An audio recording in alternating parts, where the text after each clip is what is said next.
L'Iliade, chapitre 5. La bataille de Ténédos. Poussée par les vents favorables, la flotte d'Agamemnon et ses chefs grecs, Ulysse, Ménélas, Achille et Palamède, avançaient rapidement sur la mer. Agamemnon était satisfait d'entamer enfin la bataille contre cette puissance insolente, Troie, qui monopolisait le commerce sur la mer et dont le palais renfermait tant de richesses. Il espérait beaucoup de cette expédition. Ulysse, enfin navigateur, guidait la flotte au mieux, et l'on arriva bientôt en vue d'une côte. « Serait-ce déjà Troie ?» demanda Agamemnon. « Non, » répondit Ulysse, « c'est probablement une île riche. D'après ce que je sais, je pense qu'il s'agit de Ténédos. »« Ténédos !» s'exclama Achille. « Cette île merveilleuse où peuvent pousser toutes les plantes. Il paraît que les habitants y sont d'une grande richesse. Arrêtons-nous quelques jours pour rassembler un butin. »« Non, non !» s'écria Agamemnon d'une voix tonnante. « Nous devons d'abord affronter Troie. Il ne faut pas gaspiller nos guerriers. » « D'autant plus, rappela Ménélas de sa voix géniarde, que nous y allons reprendre ma femme. Hélène, nous faisons la guerre pour elle, pour cela. » « Pour cela ou pour autre chose, » murmura entre ses dents le sage Palamède. Furieux, Ulysse se retourna. « Que veux-tu dire, Palamède? Que nous ne sommes pas de braves guerriers qui allons combattre un vil ennemi? Que nous sommes des pillards ?»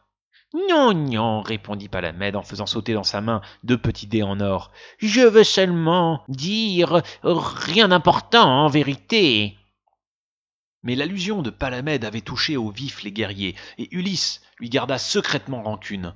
En effet, Palamède pensait que la plupart d'entre eux voyaient dans la guerre contre Troie une aubaine pour acquérir des richesses au hasard des escales, et peut-être bien aussi, après la bataille de Troie, tous ces guerriers espéraient-ils ramener chez eux les dépouilles de leurs ennemis.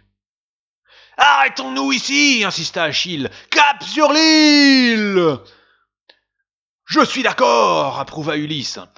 Et les bateaux se dirigèrent vers la côte de Ténédos. Alors qu'ils étaient encore loin du mouillage, Némon, le serviteur d'Achille, s'approcha timidement de son maître et lui murmura.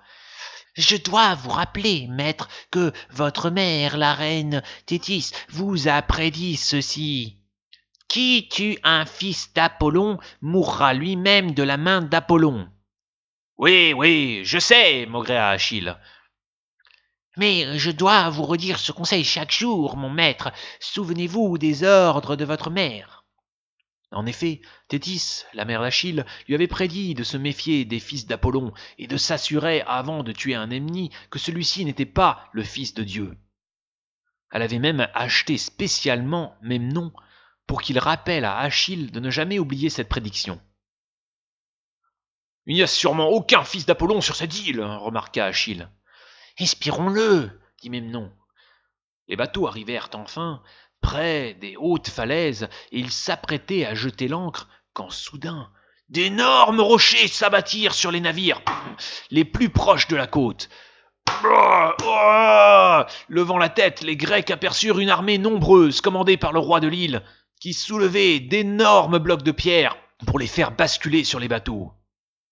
« Nous avons déjà perdu 3 navires !» cria Ulysse. « Reculons jusqu'à la plage !»« Reculons jusqu'à la plage !» Les bateaux s'éloignèrent des falaises et les guerriers grecs débarquèrent sur Ténédos pour affronter Ténès, ce roi qui les accueillait si mal. Ténès, qui se méfiait des Grecs, qu'il savait conquérants et pillards, voulut les éloigner de son île.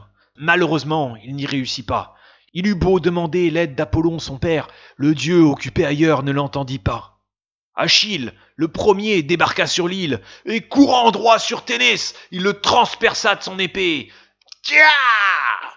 Avant de mourir, le roi Ténès s'écria « Malheur à toi, tu viens de tuer un fils d'Apollon, et mon père me vengera de toi !» Puis il s'effondra, frappé à mort. Achille fut pétrifié par la prédiction de Ténès. Quand Ulysse le rejoignit sur la falaise, il tremblait si fort qu'il ne pouvait plus parler. « Achille, voyons, Achille, noble frère, que se passe-t-il ?»« J'ai tué un fils d'Apollon. J'ai oublié la prédiction de ma mère Thétis. J'ai oublié de lui demander s'il était fils du dieu avant de le tuer, comme j'aurais dû le faire. Et cet imbécile de Mnémon, qui n'était même pas à côté de moi pour me le rappeler, je lui ferais trancher la tête. Mnémon eut en effet la tête tranchée dans la minute qui suivit. Mais cela ne servit à rien, la malédiction d'Apollon pesait déjà sur Achille. Alors, pour se venger, le guerrier entraîna ses troupes qui rançonnèrent et pillèrent l'île, mirent des maisons à sac et portèrent sur leurs bateaux un énorme butin. Cependant, quand toute l'île fut pillée de fond en comble, Agamemnon demanda que l'on sacrifie à Apollon pour apaiser la colère du dieu qui était sur eux. Palamède installa donc un autel au milieu d'un champ d'oliviers et commença le rituel des sacrifices avec les prêtres. Les guerriers et leurs chefs étaient réunis en cercle autour de l'autel et suivaient gravement la cérémonie. Soudain, l'un d'eux, qui s'appelait Philoctète et qui était réputé pour son habileté au tir à l'arc, poussa un cri terrifiant. « Ah ! Ah ! Un serpent !» hurla-t-il. « Un serpent vient de me mordre au pied !» Ulysse se précipita pour examiner la plaie. Elle n'était pas profonde pour être soignée avec des herbes qu'il avait emportées. « La malédiction d'Apollon est sur nous !» continua de hurler Philoctète. « Ah ! J'ai terriblement mal ! C'est une douleur épouvantable !»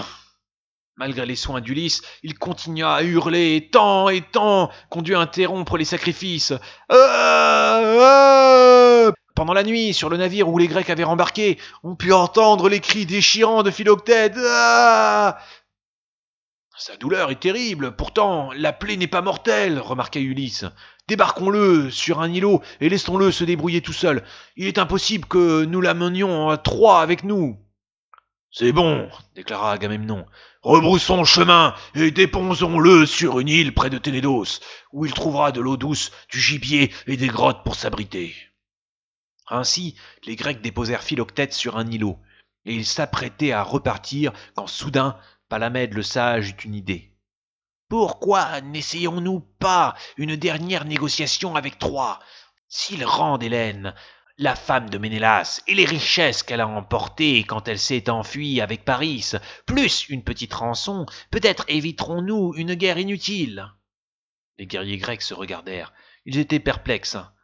Ils décidèrent alors de discuter l'idée de Palamède et s'installèrent quelques jours sur l'îlot en attendant de prendre une décision.